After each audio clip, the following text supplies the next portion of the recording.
বিশ্বজুড়ে অনেক ফুটবল প্রেমীরা জেনে অবাক হবেন যে ইউরোপীয় লিগের শীর্ষ ফুটবলারদের বেশিরভাগই মুসলমান। তবে শুধু ইউরোপ লিগেই নয়, বিশ্ব ফুটবলে মুসলিম ফুটবল খেলোয়াড়দের সংখ্যা কম নয়, কেননা ফুটবল বা বেসবলের মতো খেলায় ধর্ম কোনো গুরুত্ব বহন করে না। এখানে পারফরমেন্সটাই সব থেকে গুরুত্বপূর্ণ। তবে অনেক ফুটবল প্রেমী জানতে আগ্রহী যে কোন কোন ফুটবল প্লেয়ার আসলে মুসলিম। তো যাই হোক, আজকের এই ভিডিওতে আমরা জানবো বর্তমান বিশ্বের সময়ের সেরা 10 জন মুসলিম ফুটবলার সম্পর্কে। তো ভিডিওটি সম্পূর্ণ দেখলে বুঝতে পারবেন যে এরা আসলে মুসলমান খেলোয়াড়। তো কথা না বাড়িয়ে মূল ভিডিওতে চলে যাচ্ছি। তো ভিডিওটি শুরু করার আগে आपके सामने एक बड़ा सा रेड बटन है।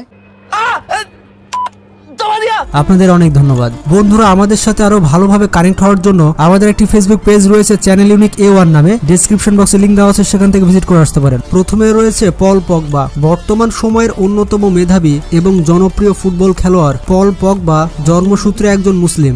আমাদের মধ্যে অনেকে হয়তো এটা জানতো না। মাত্র 24 বছর বয়সে ফ্রান্স দল থেকে বিশ্বকাপ এবং বেশ কিছু গুরুত্বপূর্ণ শিরোপা জয় করে ফেলেছেন। বর্তমান সময়ে ব্যালন ডি'অরের অন্যতম দাবিদার হচ্ছেন তিনি। এই মুসলিম খেলোয়াড় একজন মিডফিল্ডার হিসেবে খেলেন। তার ইন্টারভিউ অনুসারে তিনি ইসলাম ধর্মের বিধিনিষেধ বেশ ভালোভাবে পালন করার চেষ্টা করেন। 2007 সালে বিশ্বের অন্যতম দামি এই ফুটবল খেলোয়াড় ওমরা হজ পালন করেছেন। সেখানে তিনি মক্কা শরীফের সামনে গিয়ে একটি ছবি তুলে টুইটারে পাবলিশ করে নিজের জীবনের সেরা মুহূর্ত বলে উল্লেখ করেছেন। এরপরে রয়েছে করিম বেনজেমা। রিয়াল মাদ্রিদের এই স্ট্রাইকার একজন ইসলাম ধর্মের অনুসারী। রিয়াল মাদ্রিদের অন্যতম তারকা এই ফুটবলার রোজার দিনে রোজা রেখে খেলেছেন। তিনি অত্যন্ত নিষ্ঠাবান একজন মুসলিম। তিনি কখনোই অ্যালকোহল জাতীয় পানি ছুঁয়ে দেখেননি। তবে তিনি বলে থাকেন শুধুমাত্র মুসলিম বলেই তিনি ইউরোপের অনেক লিগেই অনেক নিষেধাজ্ঞার মধ্যে থাকেন। তিনি জন্মগ্রহণ করেছেন 1987 সালে। তো সেই হিসেবে তার বর্তমান বয়স হচ্ছে 34 বছর। এরপরে রয়েছে নিকোলাস আনেলেকা। তিনি জন্মগ্রহণ করেছেন 1979 সালে। তো সেই হিসেবে তার বর্তমান বয়স হচ্ছে 43 বছর